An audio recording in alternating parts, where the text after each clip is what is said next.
What's up, everybody, and welcome back to Tide Talk. It's Sunday, October 26th, and we're here to talk RIFC's 2-1 Road USL Championship loss in New Mexico. Share your takes, take a look at the playoff bracket, and more.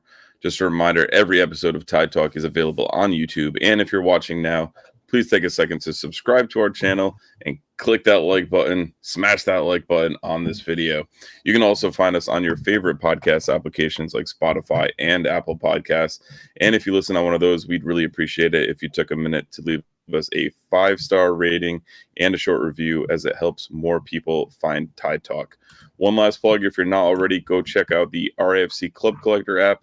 Enter the code TideTalk25, all lowercase, all one word, to get an exclusive pack added to your collection today. So cozy up, grab a beer. Let's dive into this one. I'm your host, Matt, and as always, I'm joined by my good friend, Ryan. What's up, buddy? How was your weekend? It was good. Friday night games, we've had a lot of them out of nowhere, and it took a little bit to get used to. But I do see that it is nice kind of getting the game out Friday night. You kind of have your Saturday and Sunday to do whatever, and then we come back on Sunday to talk about all the different ins and outs of the game. So really nice time. How was your weekend? Sure, it was good. I'm a big fan of the Friday one as well. You and I met up Saturday, and I did end up getting the last 4-pack in existence of Goal at Providence Brewing. So in honor of their last weekend and the last USL Championship regular season game, I decided to go with that for tonight's endeavor. Just wanted to take a minute to thank everyone at Providence Brewing, from Efren, Will, all the guys that kind of supported us and let us host our first ever live shows there, and dropped a beer with our logo on it. Was just awesome. So I wish all of them the best of luck in their next endeavors going forward. Just really good people. Unfortunate that it didn't work out in that space with crazy high rent, Farm Fresh. But, definitely something I'll remember in as far as getting this podcast going and kind of some of the memories we made with them. Yeah, I mean, we're, I think, both two people who are pretty loyal folks, and the fact that they reached out to us and we're just big supporters of the show is always going to mean a ton to me. They gave us some awesome opportunities last year. The live shows, they were fantastic, and thank you anyone who ever came out to one of those or watched the live recording afterwards. But yeah, ton of fun, and as you mentioned, just great folks, and we'll always be in debt to them in terms of how they supported us and how they were just fantastic to us throughout the way. Absolutely. Very well said. But we'll shift gears a bit and we'll take a look at Friday night's match, in which we saw RIFC fall 2-1 in New Mexico. And we'll start with what is probably my favorite lineup graphic of the season, that made absolutely zero sense as far as shape and whatnot. But as far as names in seeing this, I don't think I expected to see JJ Williams start. So I guess him being on the bench was pretty good. But other than that, I think another big absence was Karifi Yao in this one, and not seeing him get out there. And I've got some, I guess, bigger picture takes on this lineup, substitutions, and we'll talk about those throughout as we talk this game. But what did you make of the lineup when you saw it? Yeah, I mean, I was at the Guild for this one, and shout out to everyone who went. The 9 p.m. kickoffs are tough, but it was a great crowd and ton of candy, which I think helped keep us all awake. But so I missed this in real time, waiting in line for a beer, and this is incredible. I mean, we've joked throughout the couple years now that last year it was like, oh, they don't really know the team, and we have chopped and changed and done a lot of things, but I have to say at this point, 2 full seasons in to RMFC, this couldn't be. Maybe you could have done some other wacky things, but putting Ibarra up top, Sanchez as a midfielder, just a lot of really strange things going on from the ESPN group there. So, but yeah, I think JJ being on the bench was a positive sign. I know we talked a bit about that last match, and him making the trip but not going. I think it was just like, hey, is he actually going to be healthy for the playoff run? And we'll talk more about JJ's involvement here. Yao being out, I think we did hear that he's played over the past 2 seasons, I think just almost the same amount of minutes as Clay Holstad, who's our top minutes, accumulator over the past 2 years. So, him getting a break after a pretty fantastic season, defender of the year from the team, made a ton of sense. And other than that, it wasn't insane. I think it was nice to see Mabika back. He's been kind of MIA for a bit. But yeah, no huge surprises. Also, Ibarra getting a start after being out for so long it was nice too. So again, we're kind of at a point where Kano hasn't really stuck to a super consistent team for a bit now. Obviously, had the playoffs on the mind with a couple of these guys resting. So every time you go out, you just gotta kind of cross your fingers and hope what he puts out there makes at least a good amount of sense. For sure. Like Andrew Quadro says in the chat, at least ESPN got the jersey right. And we've got our friend Tulsa Mario in the chat. Plus his playoffs, boys. What's up, Mario? Thank you for joining us. Huge year for Mario. Very, very good. This was an interesting one. Marky Barra striker for sure. But I think the Yao absentee was the biggest one, for me and kind of seeing it in real time. But other than that, I think it kind of picked itself. You mentioned the lack of consistency with starting 11s and even substitutions from Kano this season. I talked last episode on here about momentum, I think, being a big thing with this team and this team playing hot. And my worry from the previous match was that we absolutely let momentum go and it was dead and done. And that was the North Carolina FC 0-0. And I think we saw that kind of negative momentum carry on in this one, as North Carolina, I don't think we had any interest in going out and actually trying to win that game. And I could very much say the same for Friday night. This game, I mean, I have a lot to say about many parts of this game, but this game, I quite frankly felt like it was treated like a friendly. And I think we're about to talk about it because that started immediately in this one where there was an extreme lack of seriousness from everybody involved.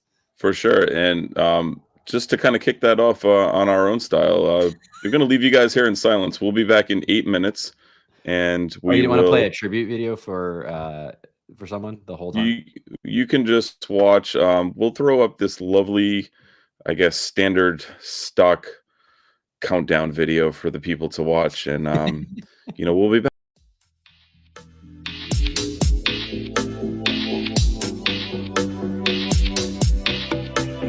Well, New Mexico gave you 8 minutes. We gave you 8 seconds. So we tried our best. That's as long as Ryan could last. That's what I'm hearing from the producer in the back room. So I know you have some big thoughts on this whole 8-minute montage. I believe it was the owner that came out and spoke during this, but the tribute and montage that we saw for Daniel Bruce getting subbed off and this being done all during real match time. That's the part that I genuinely can't come to grips with. Like you've seen throughout sports like these tributes, to great players and all these things, but I've never seen, especially in soccer, in a sport that has a running clock, them start the game, kick the ball out of bounds, and then go through this entire like on pitch interview and then this big like 4-minute tribute, and then you come back and it's like, okay, the game's starting at 8 minutes or 9 minutes. Like I thought it was so unbelievably unprofessional. Also, like 6 years, are you kidding me? Like this guy is like I've worked jobs longer than that, and like I didn't get a fucking tribute video at the end of it. I couldn't believe what I was watching, especially again the fact that it was a running clock. Save that shit for halftime. Save that shit for pregame. That was god awful, and again, it just I think really perfectly outlines how much of like a friendly atmosphere this game was in terms of like we were rotating, they were rotating, they were doing live game like send off videos. I thought that was genuinely insane. What about you? We got Chuck in the chat who was there. You got to see Chuck dap up Koke when he walked in. That's awesome. At the end of the dugout, I guess. And Chuck says, "Fuck, that ceremony was brutal in person. I honestly went for a walk during it. I think it brought me back to the Bryant days because the PA system at the lab, as they kept calling it, was absolute dog shit and crackling and in and out. They gave the guy a microphone that didn't even work at first, but." It reminded me of like a European testimonial match where you have some retiring player coming out, but he got all his old buddies with him. But it was done during a real match and not that. So it was just like, what the hell's going on? Like it. I thought it was kind of going to be the way that it transitioned into the whole like microphone coming out, the video montage. I thought it was like a cold opening to a show, and like they were going to go back and do the real kickoff later on. But I guess they really wanted Brucey to get those final minutes in, and the guy tore his ACL, I believe, could barely walk and get off the pitch. So it took him even longer to get off and get restarted. But I think I'm with you. I think that was just absolutely insane. If they didn't get charged a substitution window for that, like the whole thing is disaster. You have to seemingly think they did, right? I hope so. I mean, I kind of from that point, it was like very much like, oh, this game's gonna be very weird and like. No, it seems like neither of the teams care about this, so I kind of didn't really care. The other weird thing is too at the Guild, like I can't remember if the sound was like turned up really high, so like it was very confusing at what was happening too. Well, with the quality, you weren't missing much of it. Yeah, just I genuinely one of the stranger moments of watching like any sport in my entire 35 years on this earth. Like very strange. I could not disrespect it more. I'm totally with you. Matt Jean's in the chat, and he says, I expect a video send-off for Cole Dewhurst. He had a good 6 minutes with the team. But Timmy the Chin Sclafani does confirm that they did get charged a substitution window. They should have gotten charged 2 for that. That was just absolutely nuts. Matt Hand says, even watching it from home was confusing. I'm with you, Matt. Like I said, I thought it was like a cold opening. I thought they were going to go to the actual kickoff shortly after, but just bizarre. And like Ryan said, and when we were at Providence Brewing, he asked his wife, like, how many years do you think that player would have been with that team to deserve that? And her answer was 15. And I think that's respectable, but 6 years is a drop in the pail, and not much for deserving the fully club legend send-off like he got. I know Matt Hand said in the chat he thinks he's their all-time minutes leader. But still, just absolutely ridiculous. Listen, in 3 years or 4 years from now, and one of our inaugural roster players is potentially leaving, like, talk to me then, because I'm sure I'll have potentially different feelings. But I will be clear, I will not stray from the fact that if we do any kind of send off for someone, it should not be during the literal game. Yeah, totally agree. Definitely with you. Hands adds, one of the commentators did at least acknowledge that he'd never seen anything like it and gave RIFC credit for putting up with it. I guess the biggest caveat of all this, that took 8 minutes of time, and we saw 3 goals within that first 45 minutes of play, and the amount of stoppage time was 9 minutes. How does it go from 8 minutes of send-offs and handshakes and hand jobs, and we get 1 additional minute of stoppage time after all of these shenanigans, plus 3 goals, plus any other stoppages that occurred during it? Yeah, a penalty in there too. So I mean, that alone's got to be at least a minute or 2 on its own. And you're saying nothing else happened, plus those other 2 goals should have been, I think, at bare minimum, probably 11 to 12 minutes of stoppage time. Yeah, the minute the board went up with 9, I should have probably just left the Guild. I just was like apoplectic of just like, again, this is the least serious game I've watched in a long time. If the league wants to be taken seriously and be like a Division 1, like premium division, shit like this is like genuinely outrageous. Like when you come back to the game and you're actually doing kickoff again, 8.5 minutes in, you then cannot put the board up for 9 minutes of stoppage time. New Mexico pulled the fast one on us, and like, good for them, I guess. Like they got away with it, but it was, and I want to be clear. Someone said to me at the Guild, they were like, well, it's not like we're like threatening to score. Like, yeah, sure. But like, it's just genuinely almost like disrespectful how unseriously this game was treated. And then like for the refs just to purely disregard like everything that we had to go through there. So I again, just have never seen anything as unprofessional during like an actual game that technically mattered. Like I think we kind of buried the lead. Like if in this game, like if we won, we secured 7th. If we lost or drew, there was a chance we went down to 8th. And this game was treated as if that absolutely did not matter. That was totally out the window. Mm-hmm. Definitely with you there. I think this was one of the most Americanizations of soccer I've ever seen in my time watching soccer. I think that's the biggest way to kind of end it on this chat. But we did see Greg Hurst come in for Daniel Bruce, and he made an instant impact and almost scored 2 minutes into his debut, which was 10 minutes into the match, which is wild. But here's a great save from Koke on the first shot from. And they all turned him down. And he came here to New Mexico, and he was the final addition to the inaugural squad in 2019. As Greg Hurst is one-on-one here, and Greg Hurst, it's saved by Vegas. So Mabika absolutely cooked in his return on that one, but you can still hear the announcer still waxing poetically about Brucey 2.5 minutes after the stoppage was over and play had finally resumed. But this defense at times does get caught out, and it looked kind of like that North Carolina with playing that higher line, although we didn't set the offside trap completely correctly to catch New Mexico on that one. This was a well-timed ball in. Nice shot from Hurst, but a better save from Koke. Yeah, and I think this was really the big theme of the first half. I can't remember a game where I saw the other team like running at Koke as much as I did in this one, and I think it caused us a ton of problems here. And I think a lot of that's down to missing Krifigao. We've had potential criticisms of him in the past, but I think all of us at this point really do appreciate him, especially on the defensive side. And he does really, number one, marshal the back line really well and kind of keep the line together. But also, like, he's never getting cooked on those long balls. And for whatever reason, whatever the scouting report that New Mexico put together, they were just constantly trying to go over the top and find space in behind.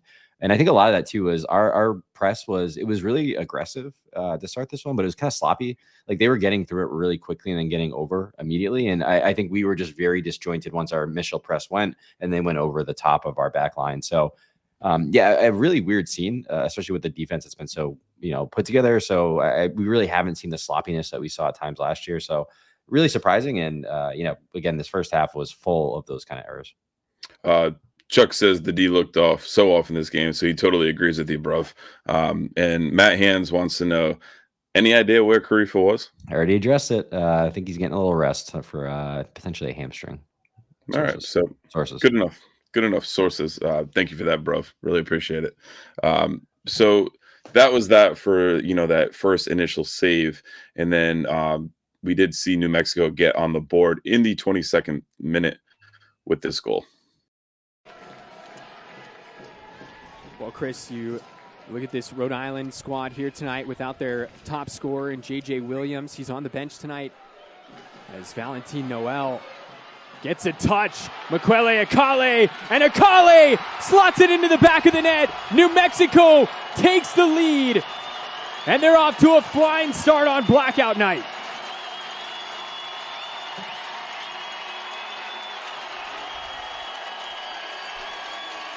What a strike that, what a goal that was for New Mexico United. Comes from Rhode Island, basically their first attack of the game, which pulls them out of their defensive shape. 2, maybe 3 passes, and the ball finds Noel streaking through.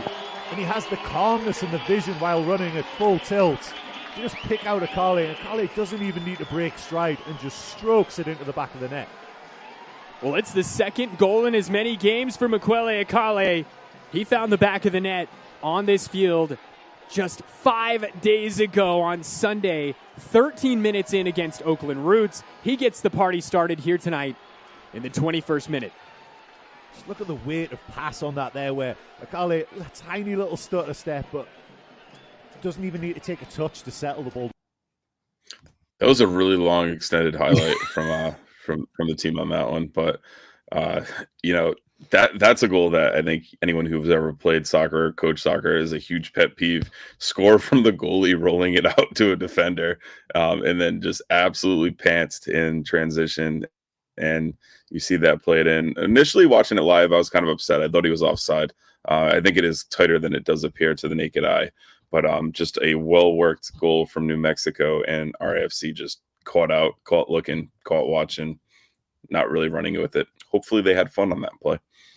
I hope the team had a blast this entire game. But Yeah, this almost reminded me of the Phoenix goal, which I think we talked about like 18 times on this podcast last year. The home game where all of our three center backs were all on one side of the pitch together, and that happened again. Where in that clip you see Diop, who's our left-sided center back, all the way on the right side of the D here, with Hugo over there. Aimee was over there, so just really tough stuff when it's just Sanchez back there by himself trying to hold it all together. So. Again, really uncharacteristic of this team this season. The defense has been pretty well organized, but really, really sloppy. And as the announcer said, I know you hate this term, but like the rest defense in this game was absolutely horrific in terms of like our shape and like holding like any sort of structure. The minute again, once like one person pressed, Never it was left an absolute it. They were resting the whole game. We were chilling. It was like again, extremely unserious game, but pretty again like sources say that was the expectation though. No comment, but yeah, I wouldn't be shocked. It wasn't surprising to hear that. No, not at all. Chuck says, I don't see Koke get frustrated often, but he was giving it to the guys to wake the fuck up after that one. And I always love when we have Timmy Chuck on the says ground at a Koke game. had. What's that? I always love when we have Chuck on the ground at a game. He's always good for inside scoop. Great reporter. Mm-hmm. Koke had every right to be pissed on that one. Totally. Is that rest defense, Matt? That was rest defense because sleep defense. They were just resting the whole time. They were like straight up like Snorlax playing center back there. Nobody played the flute. Koke didn't play the flute. Wow, it's a lot of Pokemon. Kevin might have, but different story.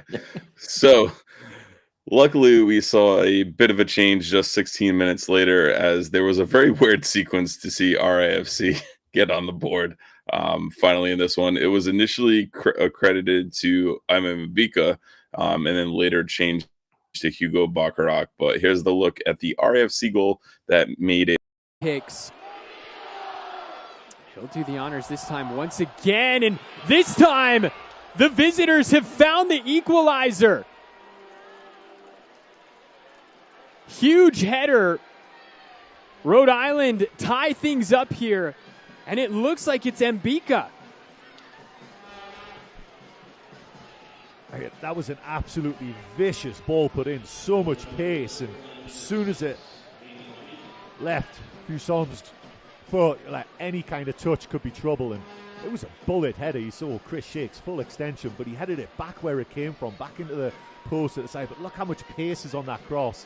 It takes a little deflection as well. Didn't see that initially. I think it maybe deflected off Keller. A little bit of afters there as well between Dikwa and Keller, who are having a right old battle tonight as well. Yeah. When this game plays, they were having a right old battle there as well, for sure. The fact that gets credited to Hugo is wild. I think he gets headed down off his shoulder blade, but it does totally get in there. Last touch by Hugo. Mabika finally gets his head on a ball on a set piece. It was almost a corner. I think we could have got a half a nugget off that if it had been at Tidewater. But nice seeing us score from a set piece, just something we have not seen this season. Yeah, I mean, shout out to Noah Fuson for aiming at the gaggle of dudes. It finally happened. The tall gaggle of dudes. He literally, between Hugo and MA, he got it. And yeah, I just love that Chico is just going to keep rolling with this Cornholio reference. I just would love to request if anyone from the team, anyone even remotely around the team, can just show Chico a video of Cornholio and film it. And it's like, you don't have to post it publicly. I just need to see his reaction to Cornholio because it's just so perfect at this point. So when I watched this live, I was like, oh shit, Chico got the goal off of it. And I know Ryan probably can't hear me right now, but I figured that was Chico claiming the goal. I was like, oh, Chico got it. Why are they saying Mabika? Come to find out, it was actually Hugo. I kind of love that wild. Hugo got this because he had his ruled off his, I think, first Rhode Island FC goal in the Vegas game. So I'm happy that he actually gets one credited to him this season. For sure. But I love the shithousery there.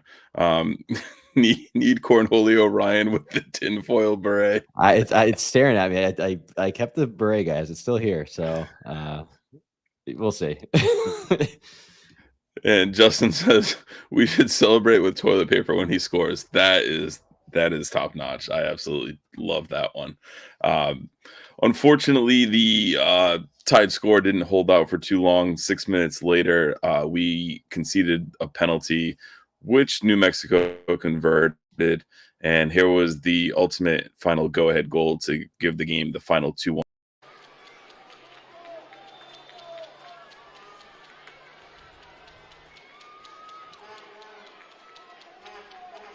Maples. And he slots it home. Talon Maples has converted his last 9 straight penalties. And New Mexico retake the lead. Signature. That's what we're going to call it. His signature move. The little skip on his run up. Vegas was doing everything possible to try and put them off. It was almost akin to Bruce Grobbelaar back in the 90s for Liverpool. All the antics on the goal line, but Maples wasn't shaken, did his usual routine and just slotted it in the bottom corner. So, very nice penalty. Koke reminded me of, if you ever watched The Village, the M. Night Shyamalan video of the guy like doing the pose at the thing on the edge of the woods, like wild. Maybe too deep of a cut for that, but a very well taken penalty, and it was Hugo that gave it up, I believe, right? So he was, got credited for the goal and then credited for the foul that led to the penalty for the ultimate game-winning goal. Yeah, again, it really a strange foul to give up. Again, someone who has, I think if you want to talk about like his impact on the season, I think Hugo is right up there with our best players on the year. But yeah, I don't think this was one of his better games, especially defensively.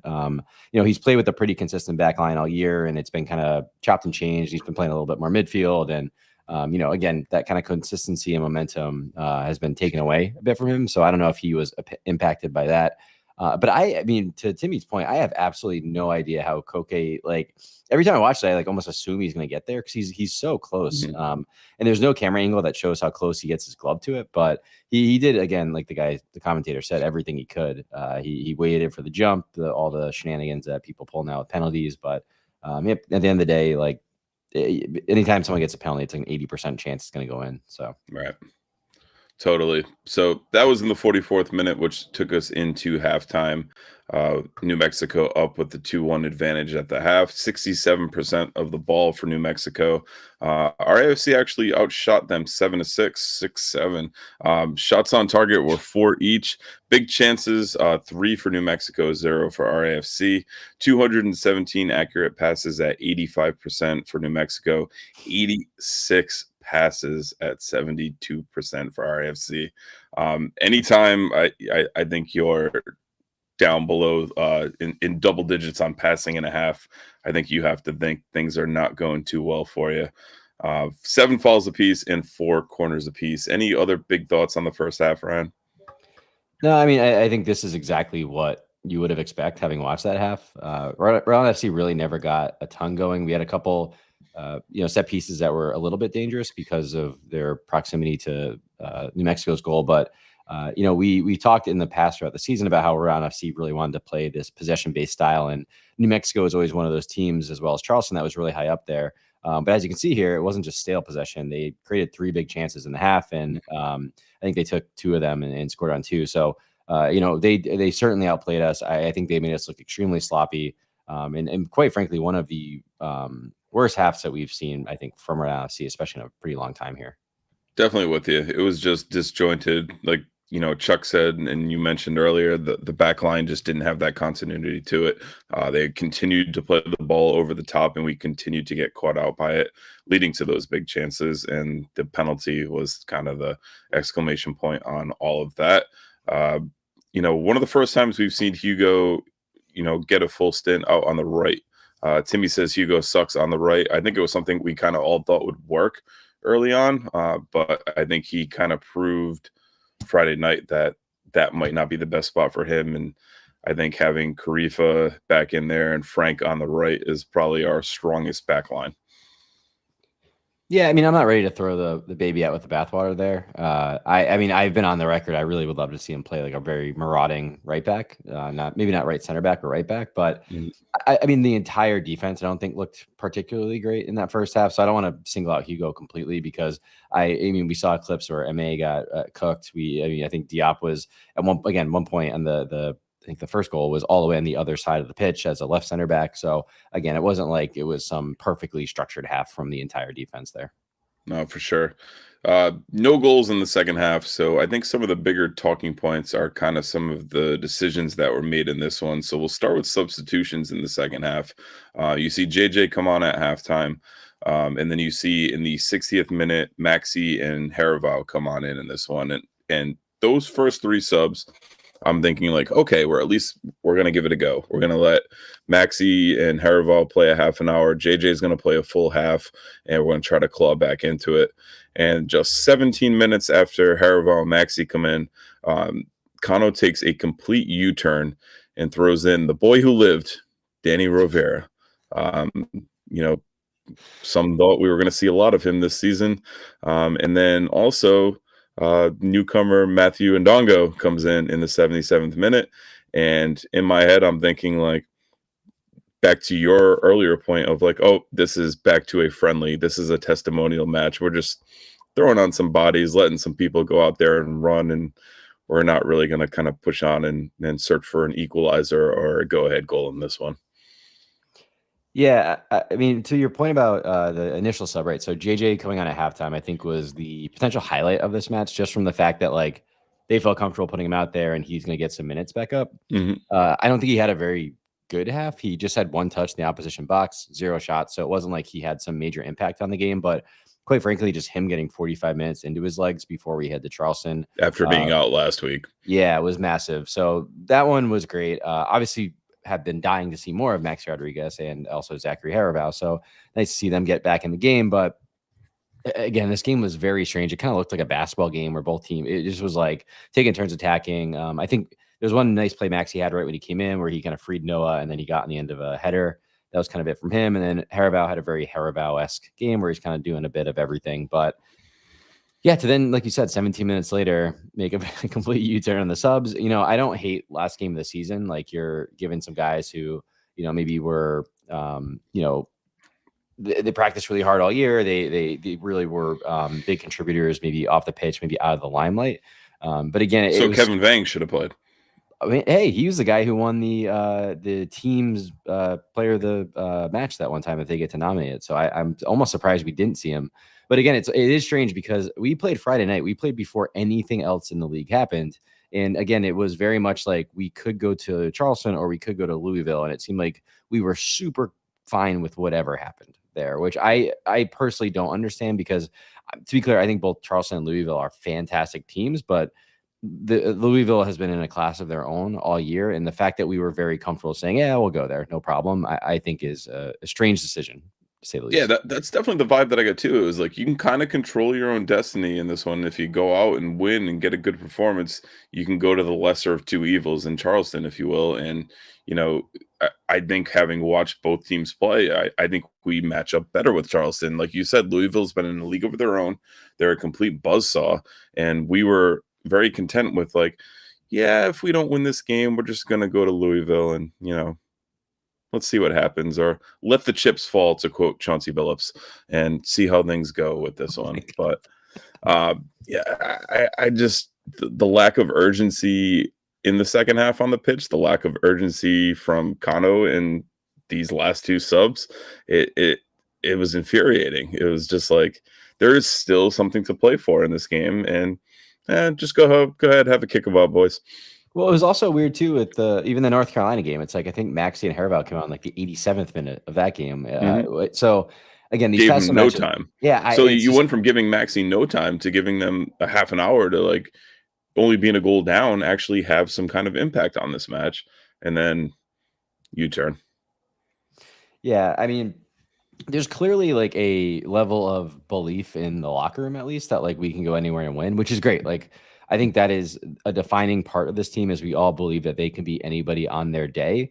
I just think this is kind of like the trend of this season where we just have never really played up to like who we should be on like a week to week basis in a lot of ways. And it's just like these kind of decisions are like, great. So we just don't care about momentum. We don't care about anything. We just are like, screw it. We're just going to rock up with our 11 guys and we can beat their 11 guys, which again, the team needs that kind of confidence. It's just like strategically and like to give yourself the best chance to do the thing. I just don't understand that. I'm totally with you.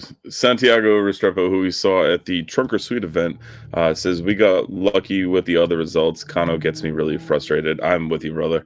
I am in the exact same boat.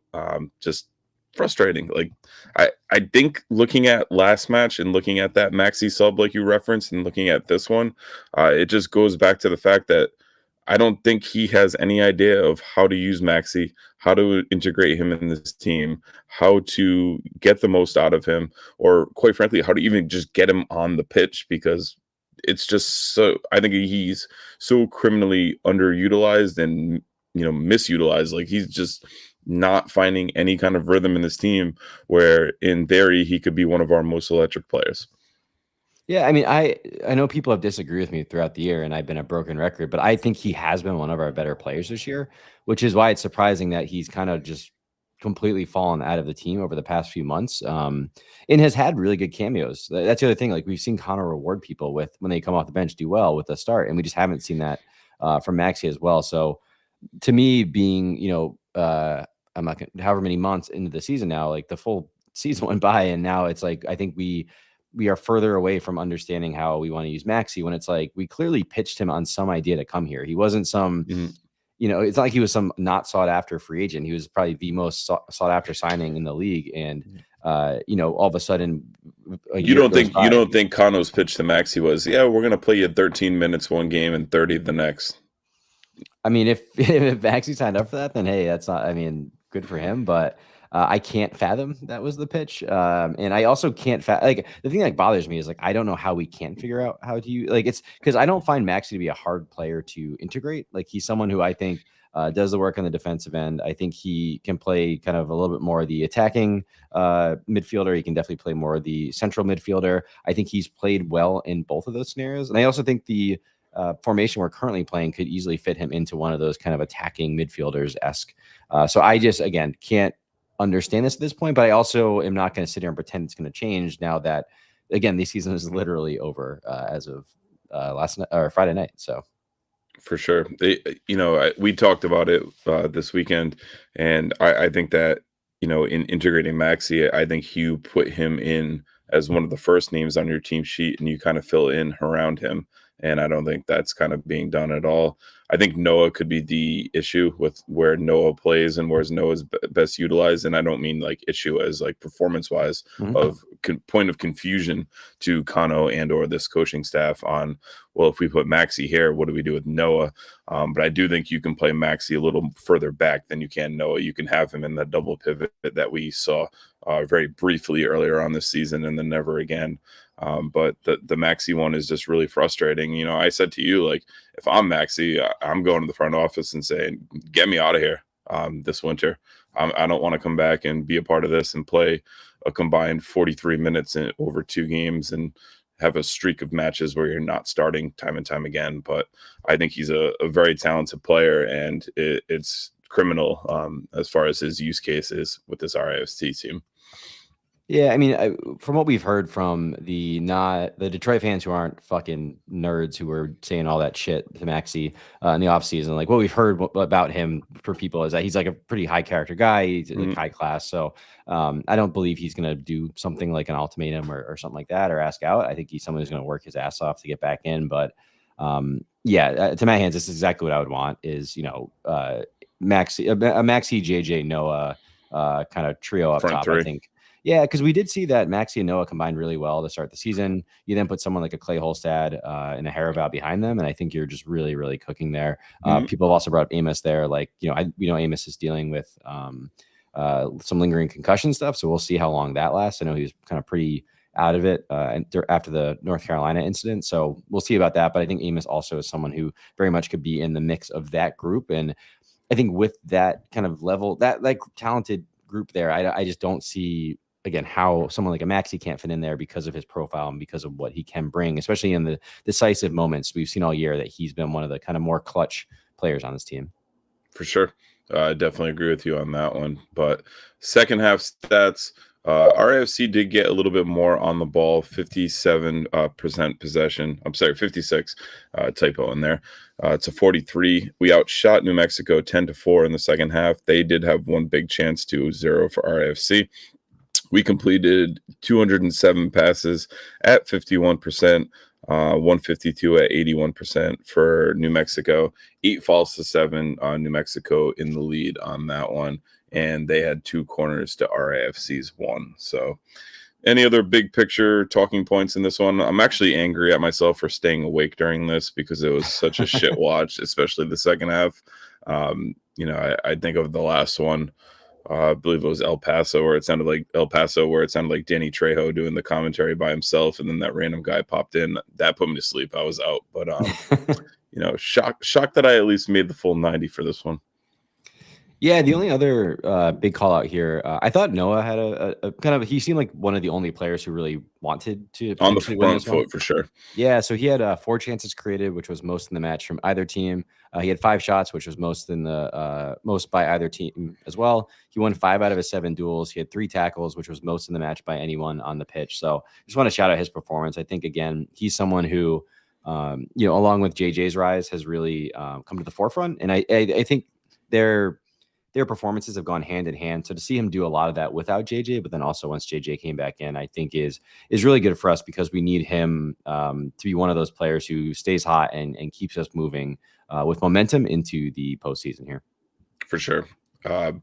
Unfortunate performance based on results that were needed. And I think one of the biggest takeaways was there was still quite a bit to play for. And it wasn't even like, a normal league or a European league, if you will, where on the last day, every team plays at the same time, which I think is great. I'm a big proponent of. So you kind of can't, you have to scoreboard watch in real time and kind of go at it that way. But we still had, 24 hours in between games and knowing what would have needed to happen for us to, if we lost, and on a night where we could have just taken care of business and done it. I just found it very frustrating, some of the decisions that went around with it. Yeah, because I think there's something to like saying we're going to control our destiny and we're going to kind of put our foot on the gas here. And I don't love that we seemingly decided not to do that. Again, I love that there's a clear confidence in the fact that we can go anywhere and beat anyone. But again, you always want to give your team the best chance to win. And I don't know that leaving it up to chance of Louisville versus Charleston is doing that. Yeah, for sure. Definitely with you on that one. We'll head over to the socials and get your thoughts on this one. We'll start in the Defiant 1636 Discord. Sam D said, I'll get to it early. Good, JJ looking healthy. Bad, chicken shit ball. Ugly, chicken shit ball. RIFC in 3. Guess what it is, Ryan? Chicken shit ball. Chicken shit ball. Jake F had good. Attacks looked better. Bad, defense looked questionable. Ugly, not playoff ready. Cupcake Mama had ugly. Where the fuck was Karifa? Ryan said you'd think it's a hamstring rest issue. So hopefully nothing serious and just some rest in on that one. Chill CJ had RIFC in 3, a tad disappointing. Leo O had good. A set piece finally put the ball in the net. Bad defense repeatedly getting burned over the top or by through balls. Hung Koke out to dry in the run of play and with a penalty. Ugly, game felt unserious all around, from lineups to officiating to even the broadcast audio skipping back a few minutes during stoppage time. Didn't feel there was any way New Mexico wasn't going to win the Bruce retirement game. RAFC in 3, no air tonight. Matt Hans posted his blog, that Riptide Report. If you haven't already, make sure you go check that out. And his intro into that was, what a strange game. It just strange vibes all around. Andrew Hill had no momentum and called that 3. And, I'm with Andrew on this one. I was very concerned after the 0-0 North Carolina that the momentum that we have seen this team in goal scoring run would kind of fizzle out and go away. And I'm worried that we are not firing on the same level that we were going into that North Carolina game. Matt Hands had a couple RFC and threes, preseason friendly vibes. Got to keep perspective and fitness greater than result. And I think that's in reference to how Kano, kind of viewed this game, was just get the fitness in, get it up. And the result doesn't really matter. What's going to happen will happen. And with something still to play for, I totally disagree with that mindset. Matt's good was Hugo officially has a goal on the books. Hopefully there's no forfeit in the cards later on after this one. His bad was Ndongo and Rivera got minutes. His ugly, bizarre tribute that should have been reserved for halftime. Lisa V's RAFC and threes where Guilds was fun. Met Hill Pups and soccer is hard. Andrew Milko's RAFC and 3 blame the altitude ? We also have Timmy Sclafani's player ratings blog, so you can go check that out on TideTalkRI.com if you haven't already. Terrace's RAFC and 3 is momentum is gone. I'm big on the momentum, and if you're counting at home, that's 1 for Terrace for sure. So we'll see if he makes any of the socials. Jeffrey T says, I also felt disappointed to see Rivera and Ndongo come on, but at 77 minutes, it was very unlikely they were going to score 2 for the win, and getting 1 point from a draw had no impact on playoff standing. Obviously fun to see them get in everything they've got to secure the win, but I see why Kano didn't. I guess. Timmy said, I totally disagree. I totally agree, but it's so inconsistent attacking subs at 45 minutes and 60th. So we were going for it. And then 17 minutes later, he decided, whatever. To your point, though, for a lot of teams, scoring 2 goals from 77 to 95 isn't out of the question. But unfortunately for us, it is essentially excluding Las Vegas home game for sure. So that carried on for quite a bit. We had Andrew Gomes also chiming in with RAFC in 3. Keep the faith in 3 part 2. Folks, it's showtime. So a lot of responses on the Defiant 1636 Discord. Thank you to everyone who chimed in. We'll switch over to Twitter. The ghost of FQB, fuck Daniel Bruce, was this RAFC in 3. 8 minutes of my life I'm never going to get back. Totally agree with him. Good, the season is over. Bad, we have to watch another week of this frustrating BS and ugly Kano's game management all season long. I can definitely feel that one with our good friend Kev. Tyler Hatch, RAFC in 3, all right, I guess. Good, an RAFC defender has finally scored a league goal. Which one? Can't be sure. Ended up being Hugo. Bad, taking our foot off the gas right before the start of the playoffs. Ugly, ridiculous retirement ceremony after the opening whistle. Definitely just, we talked about it for probably 8 minutes as well. It's just, how absolutely wild and bullshit that moment was. We head over to Instagram and we have Terrace's second RSC in 3 with Do You Believe? Brian, after last night, after the 0-0 in North Carolina, do you believe we can go into Charleston and get a result? Oh, wait, I actually have some slides if you want a quick pivot. All right, I'll finish up that and we'll get to that. But I did pull up the final standings and the 7th place and the playoff bracket. So we can take a look at that in a second. Let me just grab Facebook and get the last of all of those social responses in there. Let's see. We had Paris Peterson with Killing Me Smalls. Totally, can live with that one and go with that. But thank you to everyone who wrote in. Again, we post all of these post-game, post-match content streams, so you can look to share your RFC in 3-word summary or review of the match, and either good, bad, ugly, or good, better, best, or both, depending on the performance. But Friday night warranted the good, the bad, and the ugly. But final standings, RFC in 7th on after playing 30 matches, and it just couldn't get out of its own way and climb any higher. We did see Detroit, fill in that 8th spot, and this is actually incorrect based on FOTMob and tiebreakers. Hartford is in 5th, so they are going to Pittsburgh. So a little bit of an interesting rematch there.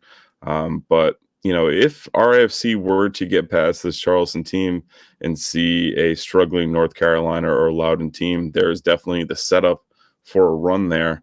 But the toughest test is by far the first one.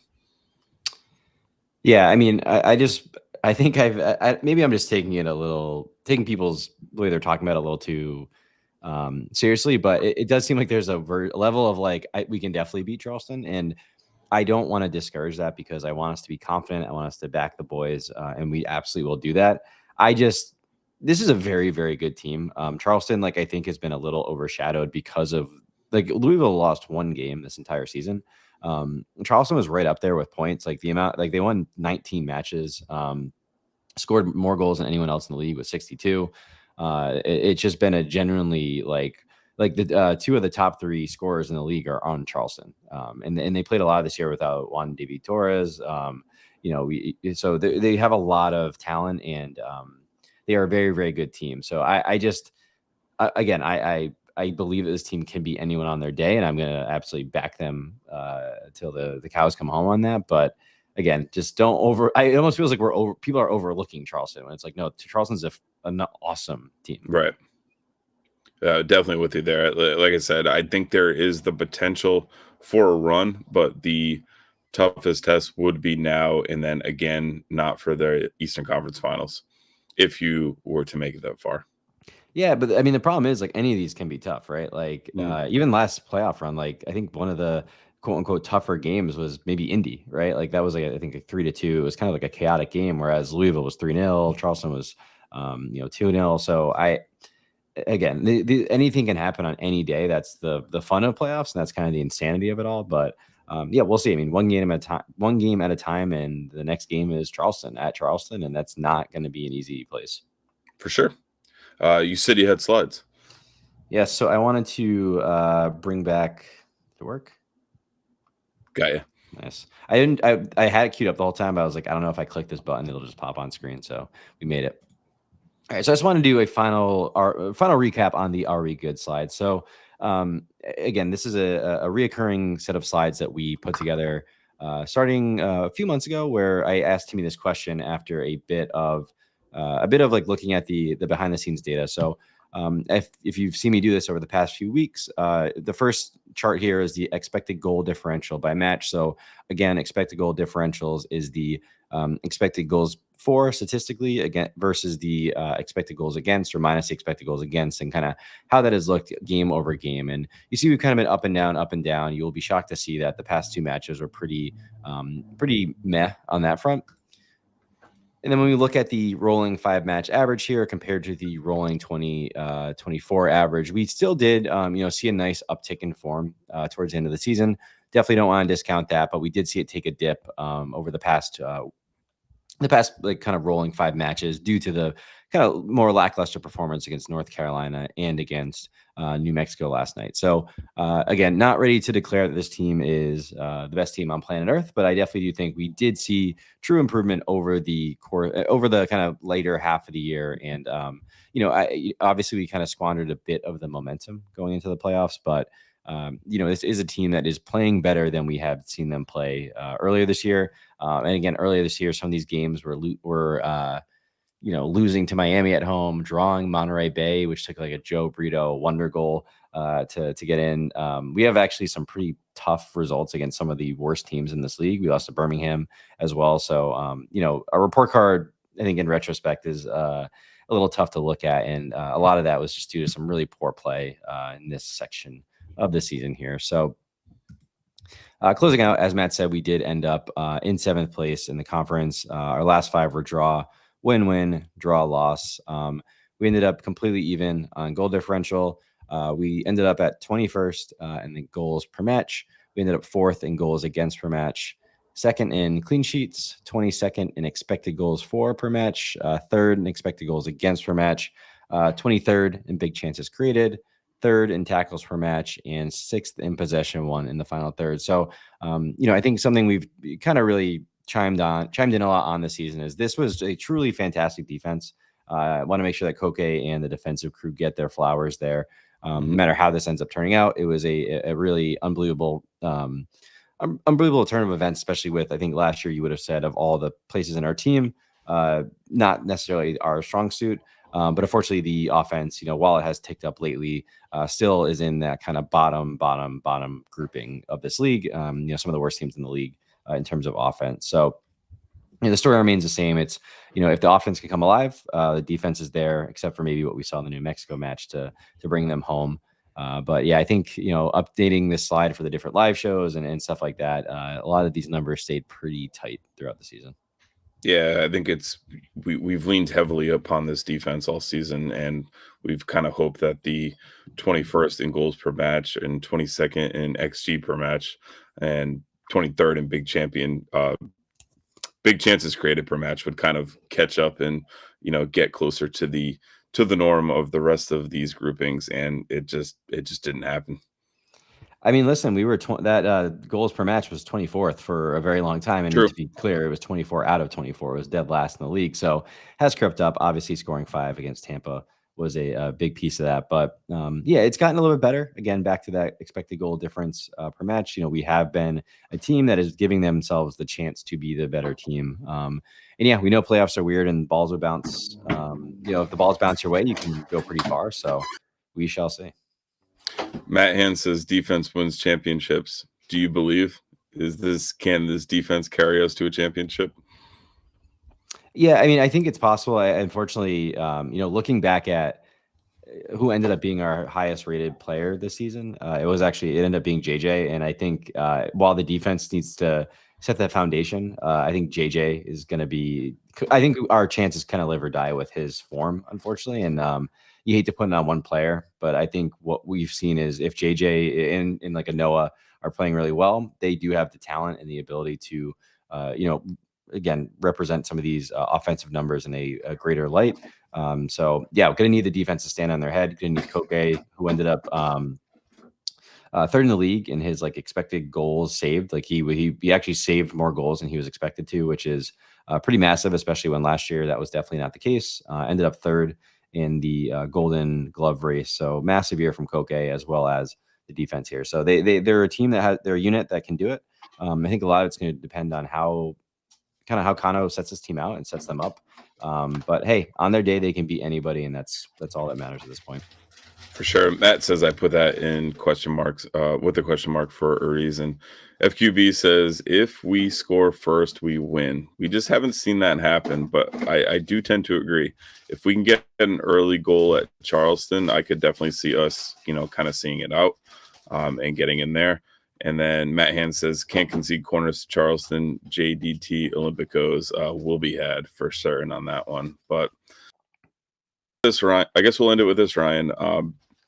What do you see happening next Sunday in Charleston? And before that, I'll also, take a moment to recognize the Defiance and all their hard work at the watch party that will be at the Guild, and it will be an RSVP event. So spaces are limited. So if you do want to watch at the Guild, make sure you fill that out. But you can also watch with the Robin Front guys at the German American Cultural Society of Rhode Island. And they will have the Ratskeller open, and talking with Chris beforehand, it will be a bring your own food event. There will be no kitchen open, but you can bring food to go watch for the watch party there as well, along with the club's other pub partners throughout this one. So there are plenty of spaces for you to watch this if you do not get into the Guild for this one. But getting to the nitty gritty of the episode, Ryan, how do you see it playing out down in South Carolina? Well, the first thing I need to say is if you are traveling, be wary. There is a guy down there that will try to get you to play cornhole with him and represent the Rhode Island team, and you will be embarrassed. He is the best cornhole player I've ever seen in my life, so just be careful. Me and Andrew Quadros got roped into that last year in the Eastern Conference Finals, so just be careful. That's all I have to say. But to be clear, the regiment down there is they're great to party with, so anyone going down, have a blast. But how do I see it playing out? I'm just trying to filibuster. Again, I could see this being a 1-0, 2-0 type game where Rhode Island FC takes it out. Do I feel phenomenal about that? No, but I'm sure once I put my score prediction in come Thursday or Friday this week, I will probably say something along those lines of 1-0, 2-0 Rhode Island. I think this is a 1-0 game. It's just which way does the 1-0 go? And I think it's obviously, whoever scores first wins it if it's a 1-0. Um, I'm just a big momentum guy, and momentum has to carry you into things. And I think the last 2 weeks are really going to hamper kind of Rhode Island's chances in this. And, I think the starting 11 that we see versus Charleston probably has not played together these last 2 weeks, which I think is a giant disservice. And as far as building momentum, I see us putting up a valiant fight, but I see the Charleston Battery taking this one 1-0. And, kind of putting to bed a season of misery throughout this. But to FQB's point, if we win, sky is the limit in this one. I think that this is the toughest test until you would see Louisville in that conference final. But I just don't see us getting out of it based on the lack of goals and based on Charleston and how they've looked scoring goals this season.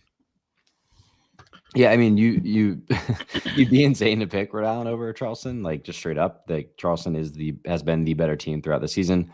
Obviously, we did beat them at home a few weeks ago, but that game saw no Cal Jennings, the Padawan. Juan David Torres didn't play. I mean, those are two of the best players in this league. So, there's a lot more to come. But again, I will continue to say, like, anything can happen. This is playoffs. Sure. Single elimination, anything is wacky. I think soccer, especially, is a sport that it's even more weird. So, anything can happen. And I believe that this team can do it. It's just we haven't seen them.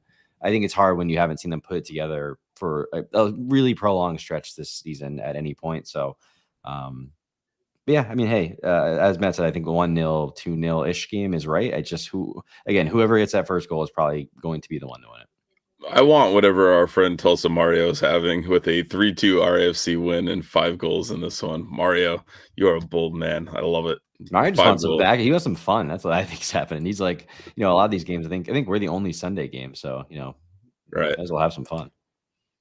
But all right. Thanks again for everyone who joined us. If you haven't already, please smash that like button. Hopefully we can use this all the way till Louisville and have a nice chat with Handsome John again ahead of that. But that'll wrap things up for this one. Remember, Tide Talk is more than just a podcast. You can find us on Twitter, Instagram, and Facebook for daily social media content. Click that link in this episode description to follow all of our accounts. I've been your host, Matt, for my good friend Ryan. Thank you, all of you Bruvs, for joining us tonight. Up the Bruvs, up the Tide. We'll see you next time. And as always, up the Tide. Up the Tide.